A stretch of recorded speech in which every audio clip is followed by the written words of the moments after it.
My name is Isabella. I am 29 years old. I live in a small apartment in a big city. The city is noisy and fast, but my apartment is my quiet place. It has big windows. The sun comes in every morning. I have many plants. Green plants on the windowsill. Green plants on the shelves. They are like my quiet friends. I work in a small flower shop. It is a lovely job. I am surrounded by beautiful colors and smells all day. Roses, lilies, daisies. My life is simple. It is quiet. And for a long time, I thought it was enough. I liked my routine. I woke up. I drank my coffee. I walked to the flower shop. I talked to customers. I helped them choose flowers for happy days, like birthdays, and for sad days too. Then I walked home. I made dinner for one. I read a book. My life was a straight line, predictable, safe, maybe a little lonely. Sometimes, in the evening, the quiet in my apartment felt too big. It felt empty. But I always told myself, it's okay, Isabella. Being alone is better than being with the wrong person. I truly believed that. Then one rainy Tuesday, he walked into my shop. He wasn't looking for flowers. He was just escaping the rain. He stood by the door, shaking water from his jacket. He had a kind smile. His eyes were a warm brown, like coffee with milk. "Sorry," he said. "The rain started so fast." "It's okay," I said, smiling back. "You can wait here." He looked around the shop, at all the flowers. "It's beautiful in here," he said, "like a secret garden in the middle of the city." I liked that he said that. No one had ever called my shop a secret garden before. We talked for a little while, just small talk, about the rain, about the city. His name was Leo. He worked in an office nearby. He was funny. He made me laugh. When the rain stopped, he said goodbye. But before he left, he looked at me. "I'll come back," he said, "and next time I'll buy some flowers." I thought about him after he left. His easy laugh, his warm eyes.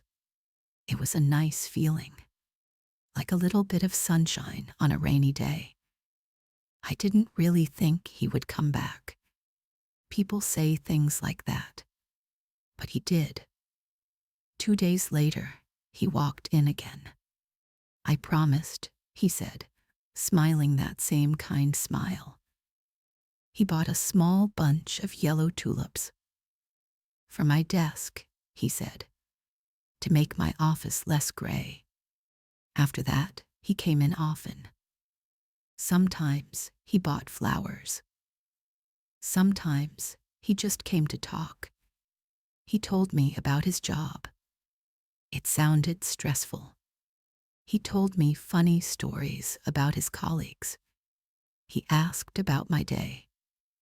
He remembered small things I said. He remembered that I loved the smell of freesias. He remembered I was reading a long book about history. He listened, really listened. It felt good. The lonely feeling in my apartment started to get smaller. I looked forward to seeing him. My heart did a little jump when the bell on the shop door rang. Was it him? Often it was. One afternoon, he asked me out for coffee. My stomach filled with a mix of excitement and fear. I said yes. We went to a small cafe. We talked for 2 hours. It felt like 10 minutes. He was so easy to talk to. It felt like I had known him for a long time. That coffee turned into more dates. We walked in the park. We went to the cinema. We ate pizza at a small Italian restaurant. With Leo, everything felt brighter. The city didn't feel so big and noisy. It felt like our city, our special places, our inside jokes. I felt happy, genuinely happy. The quiet in my apartment didn't feel empty anymore. It felt peaceful. A place to rest before I saw him again. There were some things I didn't understand. Small things. He never invited me to his apartment. He said he had a roommate who was very messy and private. It seemed like a good reason. He often couldn't see me on the weekends. He said he had family obligations. He had to visit his parents who lived outside the city. I understood. Family is important. Sometimes, when we were together, his phone would ring. He would look at the screen and his face would change, just for a second.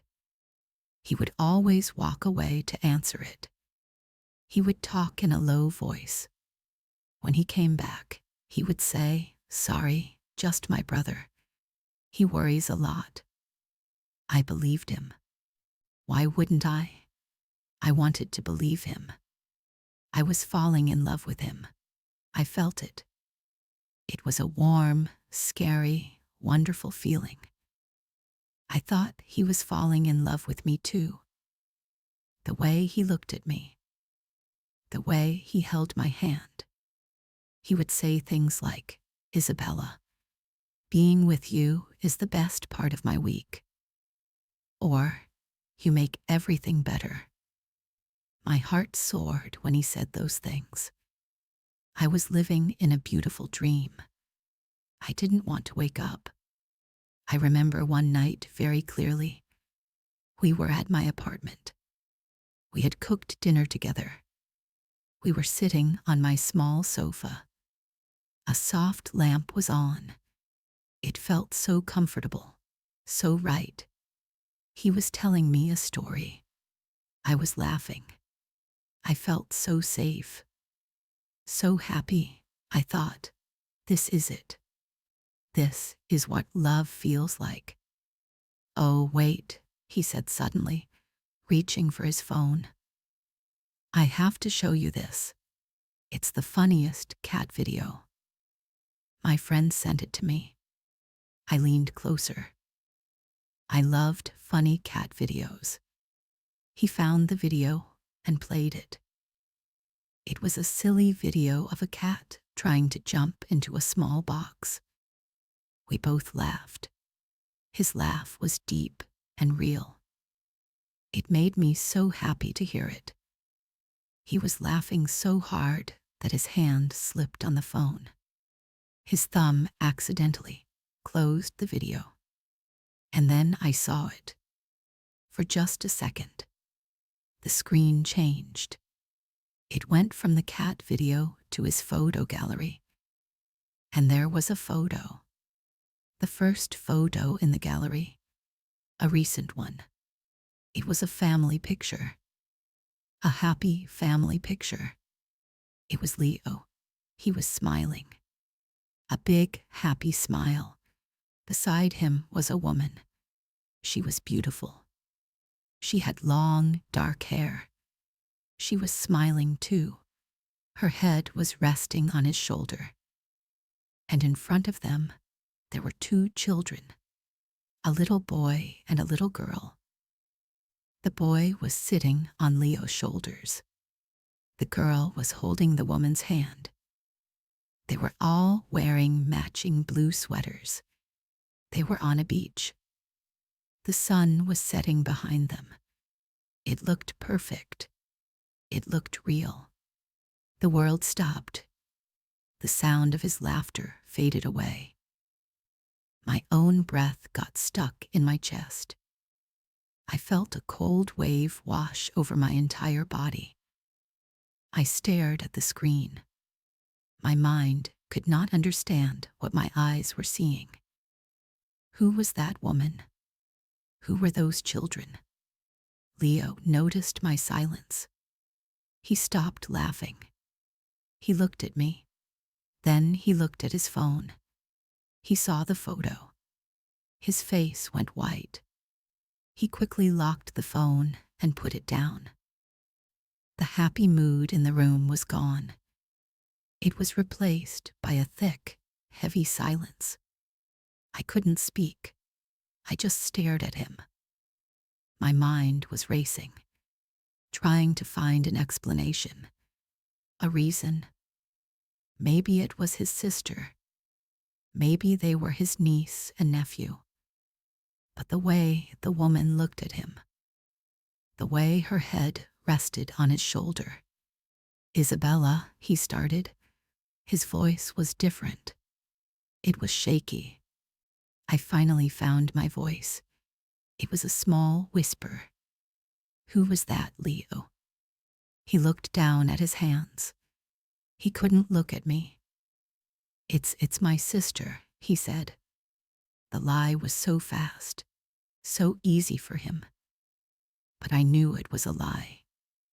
I saw it in his eyes. I felt it in the cold air between us. Your sister, I said. My voice was a little stronger now. Leo, please, don't lie to me. Who is she?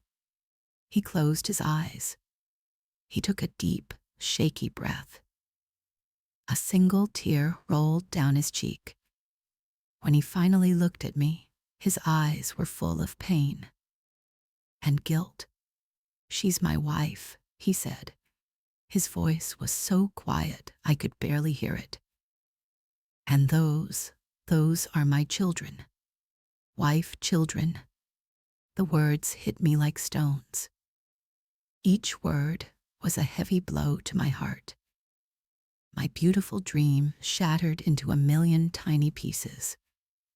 The room started to spin. I felt sick. I stood up. I needed to move. I walked to the window and looked out at the city lights. They didn't look beautiful anymore. They looked cold and distant. I could hear him talking behind me. His voice was desperate. Isabella, please, let me explain. My marriage, it's not what it looks like. We are not happy. We haven't been happy for years. We are just roommates. We stay together for the kids. It's complicated. The classic words, the classic story. I was going to tell you, he continued, standing up and coming closer to me. I swear I was. I fell for you so hard. I didn't know what to do. Being with you, it's the only time I feel alive. The only time I feel like myself. You have to believe me. He tried to touch my arm. I pulled away, like his hand was fire. I turned to face him. Tears were streaming down my face now. I wasn't even trying to stop them. You have children? I asked. The thought of those two little faces in the photo twisted my stomach. A little boy. A little girl. He nodded slowly. His face was full of shame. A boy, Sam, he's 7. And a girl, Maya, she's 4. She was only 4 years old. Her father was here in my apartment, telling me he loved me. Lying to me. Lying to his family. The sickness I felt turned into anger. Hot, burning anger. How could you? I whispered. How could you do this to me, to your wife, to your children? I know, he said, crying openly now. I know it's wrong. I'm a terrible person. I'm so sorry, Isabella. I never wanted to hurt you. You are the best thing that has happened to me in a long time. His words didn't comfort me. They made me angrier. I wasn't the best thing that happened to him. I was his secret, his escape, his lie. The beautiful moments we shared, they were all built on this horrible, ugly secret. Our walks in the park, our dinners, our laughter. It was all fake. A story he created. You need to leave, I said. My voice was cold and hard. It didn't sound like my own. Isabella, please, he begged. Let's just talk. No, I said, pointing to the door. There is nothing to talk about. Get out of my apartment. Now. He saw the look on my face. He knew I was serious. He slowly picked up his jacket. He looked at me one last time. His face was a mess of tears and regret. I am sorry, he whispered again. Then he opened the door and walked out. The moment the door clicked shut, my legs gave way. I slid down to the floor. I hugged my knees to my chest, and I cried. I cried for the girl who thought she had found love. I cried for the beautiful dream that was now a nightmare. I cried for his wife. I cried for his children. I cried until I had no more tears left. The quiet in my apartment was back. But this time, it was a heavy, painful quiet. It was full of ghosts. The next few days were a blur of pain. I called in sick to work. I couldn't face the world. I couldn't face the beautiful, happy flowers. My phone buzzed constantly. Messages from Leo. Please talk to me. I can't stop thinking about you. Don't end this. And calls. So many calls. I didn't answer. I couldn't. What was there to say? I kept seeing the photo in my mind. The happy family on the beach. His wife's trusting smile. The innocent faces of his children. He said they were unhappy. But that photo told a different story. Maybe it was just one happy moment. Or maybe he was lying about that too. I realized it didn't matter. Happy or not, he had a family. He had made promises to them, and he had broken all of them. My anger slowly turned into a deep, heavy sadness.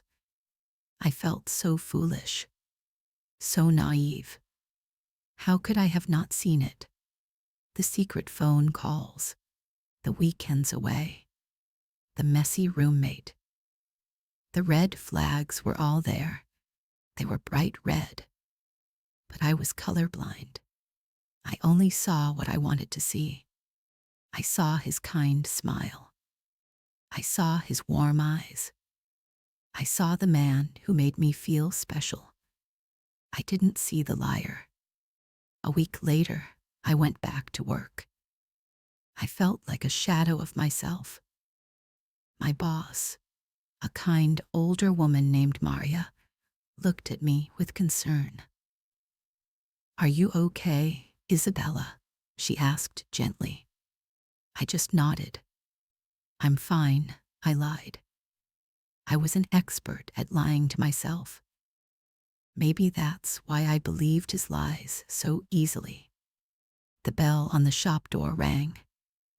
My heart jumped in fear. What if it was him? But it wasn't. It was just a customer. Every time the bell rang, I felt that same wave of panic. My safe place, my secret garden, didn't feel safe anymore. I knew I had to do something. I couldn't live like this, waiting, fearing, hurting. I needed closure. I needed to end it, for good. I finally looked at his messages, dozens of them, all saying the same thing. I'm sorry, I love you. Please give me another chance. I typed a reply. My hands were shaking. My message was short. Leo, what you did was wrong. You lied to me, and you are lying to your family. I cannot be a part of this. Please do not contact me again. I wish you the best, but our story is over. Goodbye. I blocked his number. I blocked him on all social media. I cut him out of my life completely. It was one of the hardest things I have ever done. It felt like I was cutting out a part of my own heart. But I knew it was necessary. It was the only way to start healing. The healing process was long, and it was not a straight line. Some days were okay. I could work. I could water my plants. I could read my book. But other days were hard. A song on the radio would remind me of him. I would see a man with a kind smile, and my heart would ache. The sadness would come back in a big wave. On those hard days, I tried to be kind to myself. It's okay to be sad, I would tell myself. You lost something. Even if it wasn't real, your feelings were real. I let myself feel the pain. I didn't try to push it away. I started to focus on my simple life again. My quiet apartment, my plants, my flower shop, my books. I realized that my life before Leo wasn't empty. It was peaceful. It was honest. It was mine. He hadn't brought color to my life. He had brought chaos. He had brought lies. The real colors were always there. In my flowers, in my books, in the morning sun. I learned a very painful, but very important lesson. My happiness cannot depend on someone else, especially not on someone who builds that happiness on a foundation of lies. I learned that I deserve honesty. I deserve respect. I deserve to be someone's one and only, not their secret. It's been a year now. The pain is not gone completely. It's a scar on my heart, but it doesn't hurt every day anymore. The bell on the shop door doesn't make me panic. My quiet apartment feels like my safe place again. I don't know if I will ever fall in love again. The thought is scary. It's hard to trust, but I am open. I am not closing my heart forever. But this time, I will be wiser. My eyes are open now. I will not ignore the red flags. If you are listening to this, and maybe someone has hurt you with lies, please know this. You are not foolish. You are not stupid. You just have a good heart. A heart that wants to believe in the best in people. That is a beautiful thing. Don't let anyone take that away from you. But also learn from the pain. Protect your beautiful heart. You deserve a love that is honest and clear as a sunny day. Not a love that hides in the shadows. It is better to be alone and at peace than with someone who breaks you into pieces. You are strong. You can heal. You can rebuild your life. And you can find happiness again on your own terms. Keep going. You can do this too.